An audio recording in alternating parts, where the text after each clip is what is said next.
Hello, இன்னைக்கு திரும்ப ஒரு தடவை இந்த வெட்டு ரெண்டு துண்டு ஒன்று நிகழ்ச்சிக்கு உங்களை வரவேற்கிறோம்.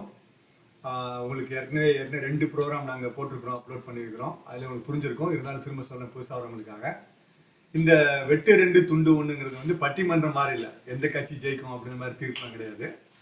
இது என்ன சொல்லுதுன்னா, எந்த ஒரு ஒரு கருத்தை எடுத்துக்கிட்டாலும், ஒரு விஷயத்தை எடுத்துக்கிட்டாலும் அதில் வந்து விளிம்பு நிலைக்கு போகாமல், அதோடைய ப்ளஸ் ஓரத்துலேயே போகாமல், அது மைனஸ்லேயே ஓரத்தில் போகாமல், ரெண்டுக்கும் நடுவில் உள்ள ஒரு விஷயத்தை நம்ம எடுக்கிறது. உதாரணமா நீங்க ஒரு அன்னாசி பழத்தை எடுத்துக்கிட்டீங்க அப்படின்னா அதோடைய தலைப்பக்கத்தை வெட்டி எடுத்துருவீங்க, பின்பக்கத்தை வெட்டி எடுத்துருவீங்க.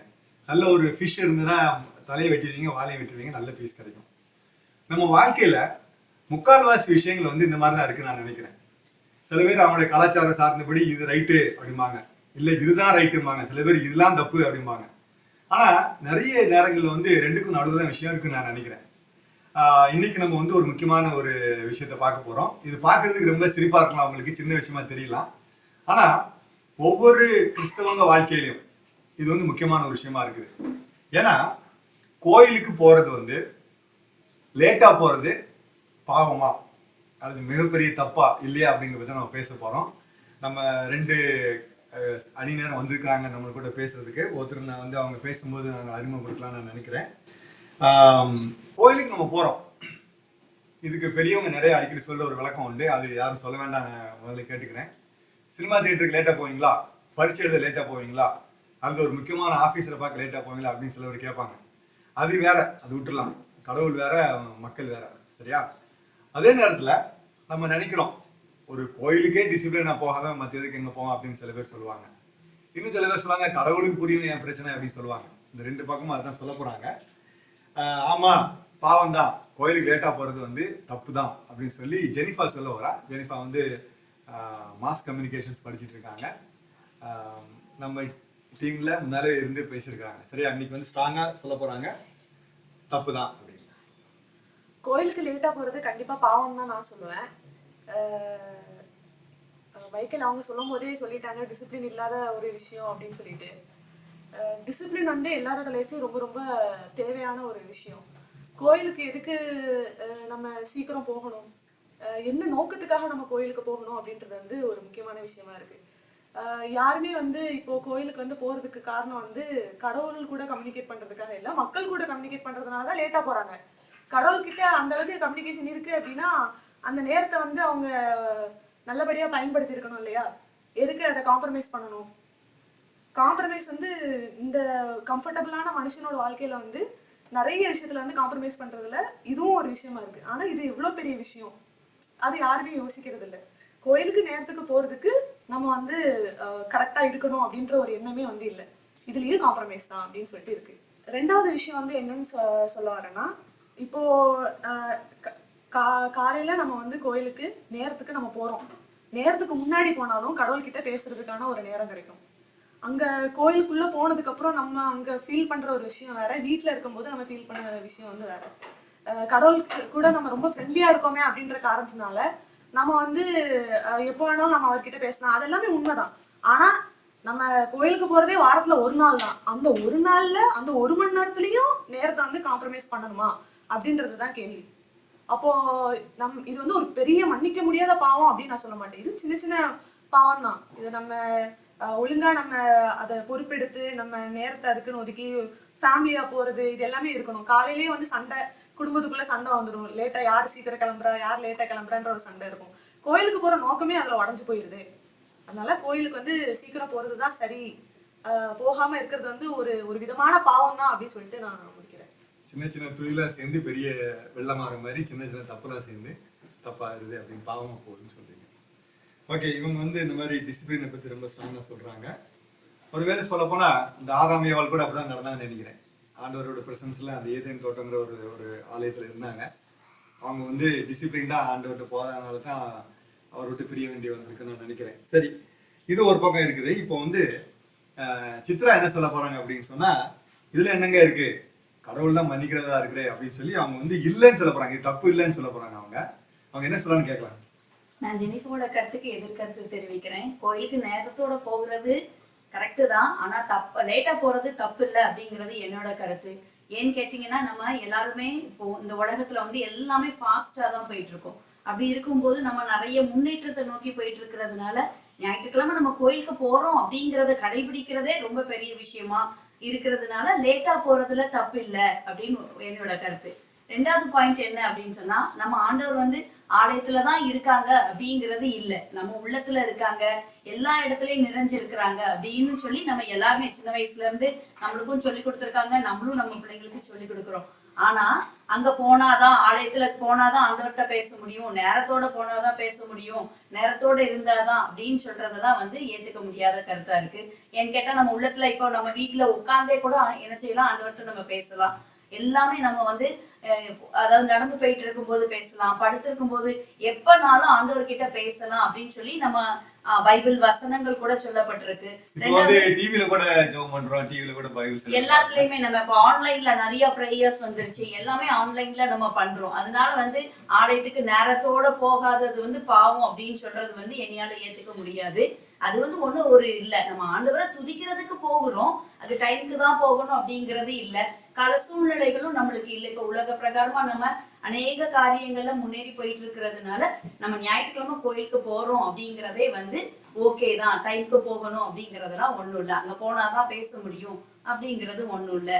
ரெண்டாவது, ஆண்டவர் வந்து தைரியமா போய் என் கிருபாசன தண்டையில போங்க அப்படின்னு சொல்லிட்டு எபிரேயர் 4:16 சொல்லி இருக்கிறாங்க. அதுல வந்து தைரியமா நம்ம போகலாம், ஏற்ற சமயத்துல கிருபை கிடைக்கும் அப்படின்லாம் சொல்லியிருக்காங்க. அதனால டைமுக்கு போகணும் அப்படிங்கறதெல்லாம் இல்லை. ஆண்டவருக்கு என்ன நம்மளுக்கு எப்ப செய்யணும் அப்படிங்கிறது நல்லா தெரியும். அதனால டைமுக்கு போகணும் அப்படிங்கிறது கிடையாது, ஆண்டவரை தேடணும், அவ்வளவுதான் மேட்டர். இது கொஞ்சம் கேட்கறது நல்லா தான் இருக்குது, இந்த கிருபா கிருபா கிருபான்னு.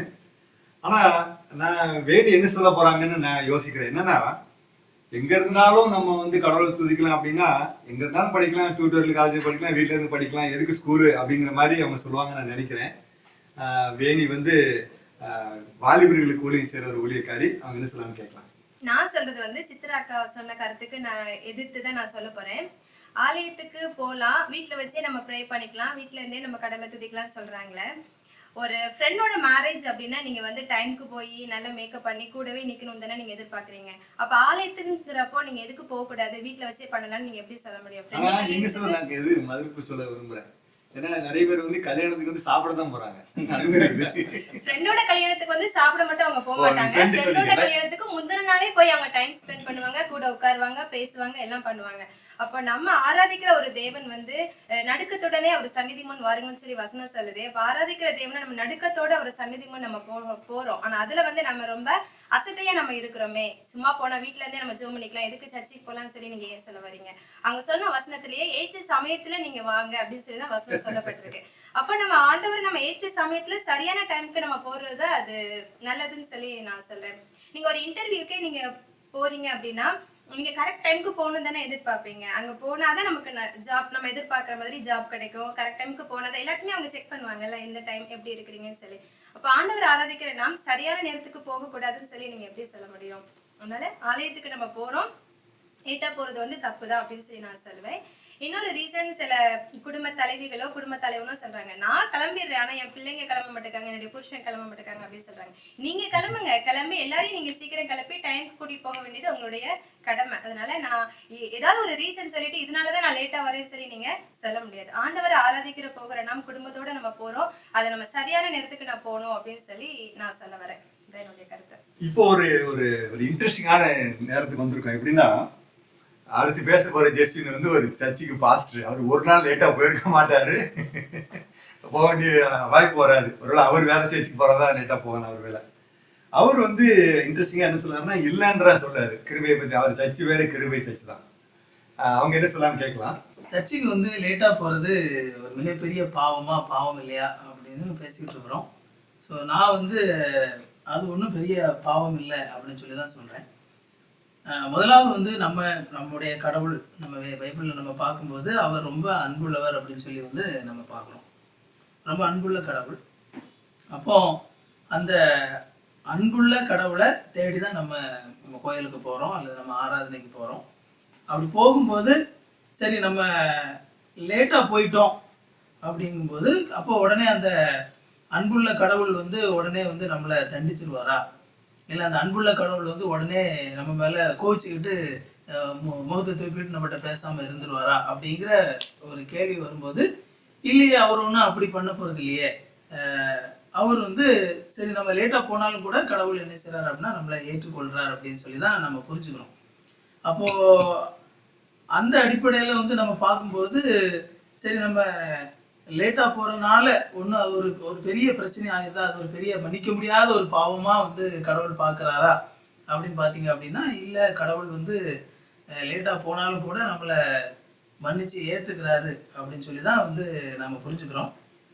ரெண்டாவது, பொதுவாக சர்ச்சுக்கு சீக்கிரமாக போகணும் அப்படின்னு சொல்லி சொல்லும் போதெல்லாம் பெரும்பாலும் வந்து அதில் எது முக்கியத்துவப்படுத்தப்படுது அப்படின்னா நம்மளோட டிசிப்ளின், நம்மளுடைய அந்த டிசிப்ளின் அடிப்படையில் அல்லது நான் வந்து சீக்கிரமாக போயிடணும் அப்படிங்கிற ஒரு விஷயந்தான் வந்து அதில் முன்னிறுத்தப்படுது. அப்படி அந்த இடத்துல வந்து பார்த்தீங்க அப்படின்னா ஒருவேளை நம்ம லேட்டாக போனோம் அப்படின்னா மற்றவங்க வந்து தப்பாக நினைப்பாங்களோ, நம்ம லேட்டாக போகிறது வந்து அப்படி நம்ம லேட்டாக போகும்போது இந்த ஒரு சில பேர் பார்த்தீங்க அப்படின்னா சர்ச்சுக்கு போகிறதா இருந்தால் சரியான நேரத்துக்கு போகணும், அப்படி இல்லை அப்படின்னா சர்ச்சுக்கே போகக்கூடாது அப்படின்னு சொல்லிட்டு வந்து ஒரு அந்த மாதிரி இருப்பாங்க. அப்போ நான் சொல்கிறேன், இப்போ சர்ச்சுக்கு போகிறதா இருந்தால் சரியான நேரத்துக்கு போகணும், அப்படி இல்லைன்னா போகவே கூடாது அப்படிங்கிற ஒரு மனநிலையில் இருக்கிறத விட லேட்டாக போனாலும் சரி நம்ம கடவுளை தேடி சர்ச்சுக்கு போகலாமே அப்படிங்கிற ஒரு மனநிலை இருக்கிறது என்ன தப்பு? Something is better than nothing. அதனால நம்ம வந்து கொஞ்சம் லேட்டாக போகிறனால கடவுள் வந்து நம்மளை ரொம்ப என்ன சொல்கிறது, அவர் வந்து அது ஒரு பெரிய பாவமாக அதை பார்த்து கடவுள் நம்மளை வந்து தண்டிச்சுடுவார் அப்படின்னு சொல்லி வந்து சொல்ல முடியாது அப்படின்னு சொல்லி நான் நினைக்கிறேன். இது ஒரு நல்ல ஒரு கருத்தா இருக்குது. ஏன்னா போகாமலே இருக்கிறத விட லேட்டா போறது பெட்ரு அப்படின்னு சொல்லி பார்க்கலாம். நம்ம இந்த கெட்ட குமாரன் கதை, நல்ல சமாரன் கதையெல்லாம் பார்த்தோன்னா இந்த கெட்ட நல்ல அந்த வார்த்தைலாம் வருது பார்த்தீங்களா, அந்த கெட்ட குமாரன் லேட்டாக வந்தால் கூட அவங்க அப்பா அக்செப்ட் பண்ணிக்கிட்டாரு. ஆனால் அந்த மூத்த நம்ம வந்து டைமுக்குலாம் கரெக்டாக இருந்திருக்கான், கரெக்டாக வேலை செஞ்சுருக்கிறான். ஆனால் அவன் தான் வந்து ஆண்டவர் சொன்ன ஓமைப்படி அவன் கெட்டவராக இருந்திருக்கிறான். மனசுக்குள்ளே வச்சுட்டு வந்தாங்க, எங்கள் அப்பா எனக்கு ஒரு பார்ட்டி கூட கொடுக்கலையே, அதிகமாக மாதிரி வேலை செய்கிறேன், அவன் வந்து சொத்தெல்லாம் அடிச்சுட்டு வந்துட்டான், அவனை வச்சிருக்கான்னு சொல்லி சொல்லிட்டு இருக்கான். நல்ல சமாரன் கதையில் பார்த்தா அதே மாதிரி தான். 2 பேர் சர்ச்சுக்கு தான் போகிறாங்க, அந்த காலத்து இஸ்லாம் சேலத்துக்கு போகிறாங்க. டைம் ஆயிடுச்சு, இந்த ஹெல்ப்லாம் பண்ணாமல் போகலான்னு சொல்லி போயிட்டாங்க. ஆனால் சமாரியன் வரான், ஹெல்ப் பண்ணுறான். இப்போ ஆண்டவர் வந்து சமாரியன் மாதிரி நீங்களும் செய்யுங்கன்னு சொல்லி சொல்கிறாரு. இப்போ அப்படி இன்னொரு பக்கத்தில் ட்விஸ்ட் பண்ணி பார்த்தோன்னா அந்த 2 பேர் போன மாதிரி போறாருங்க அப்படின்னு ஆண்டவர் சொல்கிறாரு நான் நினைக்கிறேன். அடுத்து வந்து ரவி அண்ணன் வராரு. அவங்க வந்து ரயில்வேஸ்லேருந்து ரிட்டையர் ஆனவங்க. கொஞ்சம் சில விஷயத்துல ஸ்ட்ரிக்டானவர் தான். சின்ன பிள்ளைகளை பொறுத்தவரை எங்களுக்கு ஜாலியாக இருக்கும், ஆனால் பெரிய ஆளுக்கெல்லாம் என்ன ஸ்ட்ரிக்டாக பிடிக்கிற ஆளு. அவர் என்ன சொல்றாருன்னு பார்க்கலாம். அவருக்கு வணக்கம். இந்த நிகழ்ச்சியில என்ன பேசுறதுனே தெரியாம பேசிட்டு இருக்கீங்க. அதான் எனக்கு விளங்கலை. நடுவர் சொல்லும்போது சொல்றாரு கெட்ட குமாரன், நல்ல குமாரன், நல்ல குமாரன். அது இங்க ஏன் வருதுன்னு எனக்கு ஒரு பெரிய கேள்வியா இருக்கு. நம்முடைய கான்செப்ட் வந்து நேரத்துக்கு சர்ச்சுக்கு போகணும். அந்த அம்மையார் சொன்னாங்க எப்படினாலும் போய்க்கிடலாம் அப்படின்னாங்க. ஏமா அந்த ஆம்லேட்டு கூட 2 செகண்ட் போனாலே கரிஞ்சு போயிடும். Basic concept. டைம் எவ்வளோ முக்கியம். கடுகு எப்போ போடணும், ஒவ்வொன்றுக்கும் ஒரு டைம் வச்சிருக்கீங்க. ஒரு பொம்பளையால் வந்து இப்படி எப்படினாலும் போகலான்னு சொல்றது ஒரு வித்தியாசமா இருக்கு. அதுவும் பாருங்க கிருபையா இருக்கு, அதனால எப்படினாலும் போய்க்கலாம்னாங்க. அது இன்னும் கொஞ்சம் கஷ்டமா இருக்கு. பயத்தோடும் நடுக்கத்தோடும் கர்த்தருடைய சமூகத்துக்கு வரணும். இது வந்து கத்திரிக்காய் வாங்குவோம் மாங்காய் வாங்க போற காரியம் கிடையாது. ஆண்டவரை தொழுது கொள்ள வரும். அடுத்தால ஜெஸ்வின் ஒரு பாஸ்டர், அவங்க ஒன்றும் வேண்டாம், அவங்க ஒரு பாஸ்டர், அவங்க பிந்தி போனா எப்படி அவங்க மக்கள் ஏற்றுக்கொள்வாங்க? பாஸ்டர் இல்லாமல் அதை ஆரம்பிக்க முடியாது. ஒரு நாள் 2 நாள் பார்ப்பாங்க, அப்புறம் பாஸ்டரே பிந்தி தானே வராது, நம்மளும் மெதுவாக போய்க்கணும், என்ன அவசரம் அப்படின்னு சொல்லுவாங்க. உங்க சர்ச்சுக்கு ஒரு தம்பி பிந்தி வந்தாருன்னா முடிச்சோடனே வாழ்க்கை தம்பி, அடிக்கடி இப்படி வாங்க தம்பி, கடவுள் உங்க ஆசீர்வாதத்தை எப்படி சொல்ல முடியுமா உங்களால? மனசாட்சி தொட்டு சொல்ல முடியாது. இங்க அவர் பேசிக்கலாம், ஒரு இந்த இடத்துல பேசுறேன்னு சொல்லி நிச்சயமா அவருக்கு பிந்தி வர்றது கஷ்டமா இருக்கும். அவரும் பிந்தி போக மாட்டார், ஒரு ஒளிக்காரர். விழுந்தத்தை பேசுறதுக்காக குறிப்பிடலாம். ஆக அவங்க சபையார் பிந்தி வர விட மாட்டார். ஏன்னா ஆராதனையில ஒவ்வொரு சாராம்சமும் பகிர்ந்து இருக்கு. துவக்கத்திலிருந்து முடிவு வரைக்கும் ஒவ்வொரு வேளையிலும் ஒவ்வொரு காரியங்களும் பெற்றுக்கொள்கிறோம். துதி வேளையிலே ஒரு கிருபை கிடைக்கிறது. நிறைய பாருங்க காணிக்கை போட்டு ஓடிடுறாங்க. அப்படி என்னதான் போய் செய்ய போறாங்களோ பிரைம் மினிஸ்டர் பார்க்காம தெரியல. கடைசியில கொடுக்குற ஆசீர்வாதத்துக்கு பார்த்தீங்களா, கர்த்தர் உங்களோட இருப்பாராங்கன்னு சொல்லி ஆசாரியர் கொடுக்குற ஆசீர்வாதத்துக்கு பார்த்தீங்களா, அது வேல்யூஸ் நமக்கு தெரியல. ஆனால் நேரத்தை பத்தி எப்படினாலும் வர்றது, எப்படினாலும் போறது, இதை விட இன்னொரு கூட்டம் சர்ச்சுக்கு வெளியே உட்காந்துட்டு போயிருது. அவங்க என்ன கணக்கில் சேர்க்கறதுன்னு தெரியல. அதனால டைம் பவுண்டடா கட்டாயம் இருக்கணும். ஆண்டவர் வந்து சகலமும் ஒழுங்கும் கிரமமா இருக்கணும்னு சொல்லிக்கிறார். அவருடைய காரியத்தை எதுக்காக 3 மணிக்கு ஆலயத்துக்கு வரணும்னு ஒரு ஃபிக்ஸ் பண்றாரு. எப்படினாலும் வாங்கப்பா, எப்படினாலும் போங்கப்பா, ஒரு ஆள் உட்காந்து ஏதாவது சொல்லிக்கிட்டே இருப்பார், நீ கேட்டுக்கிட்டே இருங்க அப்படின்னு சொல்லலை.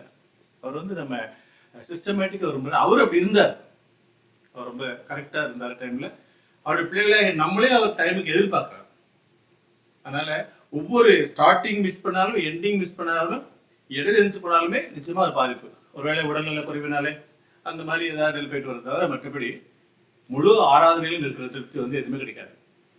அந்த முன்னால் வர்றது பின்னால் வர்றது அதெல்லாம் தவிர்க்கணும். இன்றைய சமுதாயம் குறிப்பாக இளைஞர்கள் அதில் அதிகமாக தேவைப்பட்டிருக்கிறாங்க. அதனால் இந்த நிகழ்ச்சி மூலமாக நம்ம எப்படினாலும் வாங்க அப்படின்னு சொல்லி விட்டுட்டோம்னா அவங்களை இன்னும் என்கரேஜ் பண்ண மாதிரி இருக்கும். தம்பி ரொம்ப சந்தோஷம் சிரிக்கிறதா பாருங்க, ஏன் இப்போ பரவாயில்லையான்னு சொல்லி. அப்படி கிடையாது. ஒழுங்கு ஆண்டவர் ஒழுங்கானவர். அவரை தொழில் கொள்ளும்பொழுது பயத்தோடு நறுக்கத்தோடு தொழில் கொள்ளணும். 6,000 முறைமை இருக்குது. வாரத்தில் ஒரு ஆராதனை சொன்னாங்க, வாரம் பூரா எப்படினாலும் சரி. இன்னொரு எல்லாத்துக்கும் மேலே 2 பேர் 3 பேர் என் பேரில் எங்கே கூடி வரீங்களோ அங்கே நான் இருக்கேங்கிறாரு. அவர் வந்துட்டாரு. அவர் வந்த பிறகு நம்ம பிந்தி போகிறது அது எப்படி ஏற்புடையதாக இருக்கும். ஒரு பிரின்சிபாலோ இல்லாட்ட ஒரு முதலமைச்சராக வந்துக்கிறவங்களே அவரை பார்க்க நீங்கள் போகிறீங்க, அவர் வந்து உட்காந்து உங்களுக்கு வெயிட் பண்ணிட்டு இருப்பாரா? ஆண்டவர் வந்து மகிமை பொருந்தியவர். மாடு தன் முடனை அறியும், எஜமான் மாட்டை அறிவார். அதோடைய பலவீனங்கள் அதெல்லாம் இருக்கு. ஒருவேளை உண்மையிலேயே இல்லாம முடியாதவங்க வந்தா கூட இல்லை அக்செப்ட். வீட்டில் வந்து நீங்க அப்படி நினைச்ச போறீங்க. அப்படி அதை ஆலயத்துக்கு லீவ் வேற விட்டுருக்காங்க. லீவ் விட்டு நல்லா தூங்கி இருந்துச்சு. கேட்டா பார்த்த ஒரு நேரத்தில் நெட்டில் தூங்குதான் நம்ம வீட்டிலேயே காப்பியார் கொடுத்து படுக்கிற தாய் மாதிரி இருக்காங்க. அந்த ஒரு நாள் ஆனாலும் தேவ சமூகத்திலே அந்த நாளை சரியாக செலவெடுத்து நாளை ஆரம்பிப்போம்னா இந்த வாரம் பூரா ஆச்சரியமா இருக்கும். அதனால என்னுடைய கருத்து நிச்சயமாக ஆண்டவருக்கு பயப்படணும், ஒழுங்கு வேணும், சின்சியராக வேணும், டைம் பவுண்டடாக இருக்கணும், கரெக்ட் டைமுக்கு போகணும், முடிவு வரைக்கும் இருக்கணும். இப்பெல்லாம் ட்ரெயின் கரெக்ட் டைம் வந்துட்டு இருக்கு. இன்னைக்கு அந்த ட்ரெயினை சொல்லாதனாலதான் யோசிச்சேன். ட்ரெயின் எதாவது சொல்லக்கூடாது சொல்லலைன்னா ஃபிளைட்டுக்கு 1 மணி நேரத்துக்கு முந்தையே போயிடுறாங்க. ட்ரெயினுக்கு குறைஞ்சே 1/4 மணி நேரம் போட சொல்லக்கூடாதுனால அப்படிதான் இருந்து அவர் ஆரம்பிச்சு விட்டாரு. அங்க மட்டும் ஸ்கூல் பாருங்களேன், ஆட்டோ வந்த பிறகு அதுக்கு ஆட்டோ போட்டு நான் பின்னால் மெதுவாக வந்துருன்னு சொல்லி பாருங்களேன். ஒரு நாள் உங்க ஸ்கூல் பிள்ளை நினைப்பாருங்களேன். பாருங்களேன், அதுல மட்டும் கொடுக்குறோமா இங்க கொடுக்குறோம், அது ஏற்புடையது கிடையாது. அதனால நம்ம கட்டாயம் டைமுக்கு போய் ஆகணும். அடுத்து வந்து ஐடி ப்ரொஃபஷனல் ஜான் இருக்கிறாரு. இவரும் கரெக்டாக டைமுக்கு லாகின் பண்ணி தான் ஆகணும். ஆனால் சர்ச்சுக்கு லேட்டாக போகலான்னு சொல்ல வந்துருக்காரு. பார்க்கலாம் என்ன சொல்லுன்னு பார்க்கலாம். எல்லாருக்கும் வணக்கம். இந்த டாபிக் தான் பேச போகிறோம். ரவி என்ன சொன்ன டாப்பிக்லேயே வரும். ஸோ அதுக்கு முன்னாடி நான் என் பாயிண்ட் என்ன சொல்ல வரேன் அப்படின்னா, கர்த்தர் வந்து நம்ம இருதயத்தை தான் பார்க்காரு. ஸோ அது வந்து நம்மளுக்கு ஒரு சர்ச்சுக்கு போகிறோம் அப்படின்னா நம்மளுக்கு பல சிச்சுவேஷன் இருக்கலாம். போகிற வழியில் ஒரு ஆக்சிடென்ட் ஆகலாம், இல்லை போகிற வழியில் நம்ம கிளம்புறதுக்கு லேட் ஆகலாம். அது வந்து என்ன சர்க்கம்னு சொல்லலாம். ஸோ டிராஃபிக் கூட ஆகலாம், போகிற வழியில் ஒரு இடத்துல ஆக்சிடென்ட் ஆச்சுன்னா டிராஃபிக் ஆகலாம். ஸோ அது வந்து நான் என்ன சொல்கிறேன்னா, என் பாயிண்ட் வந்து கடவுள் இருதயத்தை தான் பார்க்காரு அப்படின்னு நான் சொல்கிறேன். ஏதாவது நம்ம அருமையாக ஒரு கதை சொன்னாங்க, ஆம்லெட் போட்ட கதை. அந்த ஆம்லெட் வந்து லேட்டாக போனால் கருகும், இடத்துல சீக்கிரம் ஆஃப் பண்ணாலும் வேகாது. அப்படி பார்த்தா நம்ம கரெக்ட் டைமுக்கு என்ன சொல்ல பார்த்தா 8 மணிக்கு முன்னாடியே நம்ம போக முடியாது. கரெக்டாக 8 மணிக்குனா நம்ம சர்ச்சுக்கு யாருமே போக முடியாது. எல்லாருமே 8 மணிக்கு போனால் வாய்ப்பு இல்லை. ஸோ அந்த பாயிண்ட் சொல்றேன். 2வது நம்ம பயத்தோடனே பக்தியோடனே நம்ம வந்து கர்த்தரை பணிந்துக்கணும் அப்படின்னு சொல்றாங்க. கொரோனா நேரத்தில் இப்போ என்னாச்சு, எல்லாரும் பயந்து கொரோனாக்கு பயந்துல வீட்டுல இருந்தோம். கடவுளுக்கு நம்ம பயப்படலையா? எல்லாரும் சர்ச்சுக்கு எனக்கு தெரிஞ்ச நிறைய ஒருத்தவங்க ரொம்ப அப்படி சர்ச்சுக்கு கரெக்டா போறாங்க. அவங்க எல்லாம் சர்ச்சுக்கு போவே இல்லை. ஆனா சர்ச்சுக்கு போகாதவங்க அது கரெக்ட் டைம் போனாங்க. ஏன்னா அது பயம், கர்த்தரோட அவங்களுக்கு உண்மையான பயம் இருந்துச்சு. என்ன ஆனாலும் பரவாயில்ல இருக்கு. ஆனா இவங்க கொரோனாக்கு பயந்து நம்ம போனோம், சர்ச்சுக்கு போனா எவ்வளவு துணியோட நமக்கு வந்து ஏதாவது சொல்லி பயந்து உட்காந்துட்டாங்க. அப்ப அதை வந்து நம்ம எப்படி எடுத்துக்க முடியும்? அதை நம்ம எப்படியுமே எடுத்துக்க முடியாது. ஸோ அந்த பாயிண்ட் இருக்கு. சில பேர் வந்து இப்போ சர்ச்சுக்கு வந்து கரெக்டா ஷார்ப்பா 8 மணிக்கு வந்துருவாங்க. அவங்கள்ட்ட போய் கேளுங்க எதுக்கு வந்தீங்கன்னு கேட்டா, இல்ல நம்ம இடம் கிடைக்காது அப்படின்னு சொல்லுவாங்க. அதை நம்ம வந்து இதை பாயிண்ட் இருக்கோம். அப்போ வந்து கடவுளுக்காக வராங்க, இடத்துக்காக தான் வராங்க. ஏன்னா லேட்டா வந்தா என் பேடுக்கு வர சொல்லுவாங்க, பேடுக்கு வந்தா கேட்காது அப்படிம்பாங்க. ஸோ அப்போ நம்ம அதை வந்து நம்ம வந்து கடவுளுக்கு நம்ம இம்பார்ட்டன்ஸே கொடுக்கல, இடத்துக்கு கொடுக்கும், இல்லை வந்து பாஸ்டர் கொடுக்கும். நம்ம முன்னாடி வந்து இருந்தால் நம்மளுக்கு பாஸ்டர் மதிப்பாங்க அப்படின்னு. ஸோ இப்படி நிறைய பாயிண்ட் இருக்கு. நல்லா சுருக்கமா எல்லாரும் சொன்னீங்க. அருமையான ஒரு விஷயம். நம்ம வந்து நான் ஏற்கனவே சொன்ன மாதிரி பட்டிமன்றம் எந்த கட்சி ஜெயிக்க போதும் நம்ம சொல்ல போறது இல்லை. நம்ம வந்து ஒரு விஷயத்திலோட 2 சாதக பாதங்களையும் நம்ம பார்த்துட்டோம். சரியா, 2 பக்கம் பார்த்துட்டு நம்ம வந்து ஒரு முடிவுக்கு வர வேண்டியிருக்கு. ஆக்சுவலா இதை முடிவெடுக்க வேண்டிய நம்ம ஒருத்தரும், இதை பார்க்குற நீங்க தான் முடிவெடுக்கணும், நம்ம தான் எடுக்கணும், இந்த முடிவெடுக்கணும். இதுல ஒரு 2 விஷயத்த நான் உங்களுக்கு சொல்லி முடிக்கலாம் நான் நினைக்கிறேன். ஒண்ணு வந்து கடவுளுக்கு பயப்படணும் அப்படிங்கிற ஒரு விஷயம் இருக்கு. அந்த பயங்கிறது வந்து சாமி கண்ணை குத்துருன்ற அந்த பயம் இல்லை, நடுங்குற பயம் இல்லை. என்ன பயம்னா மரியாதை, கடவுள் மேல மரியாதை. பைபிள்ல எனக்கு பிடித்தமான ஒரு வசனங்கள் என்னன்னா, உமக்கு பயப்படும்படிக்கு உங்களிடத்தில் மன்னிப்பு உண்டு அப்படின்னு ஒரு வசனம் இருக்கு. என்ன சொல்லுது அப்படின்னா, அவர் ஒரு தடவை மன்னிச்சிட்டாரு, திரும்பவும் நான் அவர் மனசை கஷ்டப்படுத்த மாட்டேன் அப்படிங்கிற பயம் எனக்கு இருக்குது அப்படின்னு சொல்ற மாதிரி தான். அப்படி பார்க்கும்போது நம்ம பயந்து கோயிலுக்கு போறது வந்து சீக்கிரம் போறது வந்து பயத்துல இல்லை, ஆண்டவர் மேல மரியாதைனால, மரியாதை விட மேல ஆண்டவர் மேல அன்புனால. இப்போ நம்ம ஒருத்தர் மேல அன்பா இருந்தோம்னா கண்டிப்பா அவனை பார்க்கறதுக்கு கண்டிப்பா முந்திதான் போவோம். ஒருத்தர் மேல அன்பா இருந்துட்டு வேனுக்கு லேட்டா போவோமா? அப்படி கண்டிப்பா போக மாட்டோம். இந்த வேணி அழகா சொன்னாங்க, அவங்க ஃப்ரெண்டோட கல்யாணத்துக்கு போகும்போது முந்தி போவோம் அப்படின்னு சொன்ன மாதிரி. அன்பு இருந்தது அப்படின்னு சொன்னா கண்டிப்பா லேட் ஆக வாய்ப்பே இல்லை. தம்பி சொன்ன மாதிரி ஒரு ஆக்சிடென்ட் ஆகலாம், ஆனால் எல்லா நாளும் ஆக்சிடென்ட் ஆகாது. சில பேர் தூங்கி விழுந்துருவாங்க. தூங்கி விழுந்து ஆக்சிடென்ட் நம்ம சொல்ல முடியாது. எல்லா ஆக்சிடென்ட் ஆயிரும் நம்ம சொல்ல முடியாது, அப்படி நம்ம எடுத்துக்கொள்ள முடியாது. அதே சமயம் இவங்களுக்கு நான் என்ன அட்வைஸ் பண்ணேன் அப்படின்னா, இப்போ 7 மணி சர்வீஸ் நீங்க போக முடியல அப்படின்னா, லேட் ஆயிட்டு அப்படின்னா போகாதீங்க. 7:15 7:30 போகாதீங்க, 8:30 சர்வீஸ் போயிருங்க, முந்திய போயிருங்க அப்படின்னு நான் சொல்லுவேன். நான் அப்படி பண்ணியிருக்கிறேன். சில சமயங்களில் பைக்கு ரிப்பேர் ஆயிடுச்சு, ஓடலை அப்படின்னு சொன்னா உட்காந்துட்டு கிளம்பியாச்சு, ரைட் வண்டி விட்டுட்டு நடந்து போவோம், இல்லாட்டி வேற வண்டி எடுக்க வழி போகணும்னு சொல்லிட்டு அடுத்த சர்வீஸ் நான் போயிருக்கிறேன். அந்த மாதிரி பண்ணியிருக்கிறேன். கடைசியாக ஒன்று சொல்லி முடிக்க விரும்புகிறேன். C.S. லூயிஸ்னு ஒரு மாபெரும் ஒரு எழுத்தாளர். அவர் வந்து நல்ல அப்பாலஜெட்டிக்ஸ் பண்ணிக்கிற தியாலஜியும் எழுதியிருக்கிறாரு, அதே மாதிரி ஃபிக்ஷனும் எழுதியிருக்கிறார், நார்னியான் ரெஸ்டோரேஷன் எழுதியிருக்கிறாரு. அவர் வந்து ரொம்ப ஸ்ட்ரிக்டாகவும் போக மாட்டார், ரொம்ப லூஸாகவும் போக மாட்டார். ஒரு மாதிரி அப்படி கூடாமல் சொல்லிட்டு போயிடுவார். அவர் சொன்ன ஒரு விஷயம் இதுக்கு சம்மந்தம் இல்லாத மாதிரி தெரியலாம், ஆனால் இதுக்கு ஒத்தோடு நான் நினைக்கிறேன். சொல்றாரு, என்னுடைய உடம்பும் ஜெபம் பண்ண வேண்டும் என்று விரும்புகிறேன் அப்படின்னு அவர் சொல்றாரு. ஜெபத்தை எங்கேயும் பண்ணலாம், எப்படியும் பண்ணலாம், ரைட்டு. அவர் சொல்றாரு, என் மனசு ஜெபம் பண்ற மாதிரி, என் ஆத்மா ஜெபம் பண்ற மாதிரி, என் இருதயம் ஜெபம் பண்ற மாதிரி என் உடம்பும் ஜெபம் பண்ண விரும்புறேன், அதனால நான் முழங்கால் போட்டு ஜெபம் பண்றேன்னு அவர் சொல்றாரு. ஸோ இந்த மாதிரி தான் நம்ம கடவுளுக்கு பயப்படுறோம், உண்மைதான். அவர் கிருபையானவர் தான், மன்னிக்கிறவர் தான்.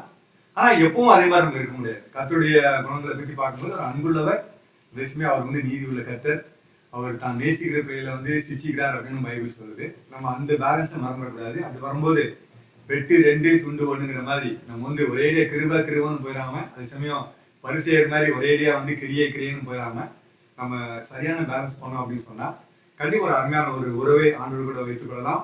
நீங்க சர்ச்சுக்கு போற நோக்கமும் அவரை தொழுது கொள்ள, அவரை பற்றி அறிந்து கொள்ள, அவருக்காக வாழ, அந்த மாதிரி நோக்கத்தில் போகும்போது நீங்க கண்டிப்பா லேட்டா போக மாட்டீங்க. ஒருவேளை ஒரு ஆக்சிடென்ட்ல அது ஒரு முயற்சினால நீங்க போக முடியாம போயிடுச்சு அப்படின்னு சொன்னாலும் அதை பற்றி அவர் ஒன்றும் செய்ய மாட்டாங்கிறது உங்களுக்கு தெரியும். அதே மாதிரி தொடர்ந்து போக மாட்டீங்க. நாம் வந்து சர்ச்சுக்கு போகணும், டைமுக்கு போகணும், கண்டிப்பாக போகணும். எல்லா இடத்துலையும் ஆண்டவர் தொழுது கொள்ளலான்றது முக்கியம்தான். ஆனாலும் எப்போவாச்சும் நம்ம வந்து லேட்டாக வந்தது அப்படின்னு சொன்னால் அது வந்து நீங்கள் ஒரு பெரிய விஷயமா எடுக்காதபடிக்கு, ரொம்ப பயந்து நடக்காதபடிக்கு அடுத்த சர்வீஸ் போகலாம், எளிதாக போயிடலாம். நான் சொன்ன மாதிரி அதை செய்யலாம்.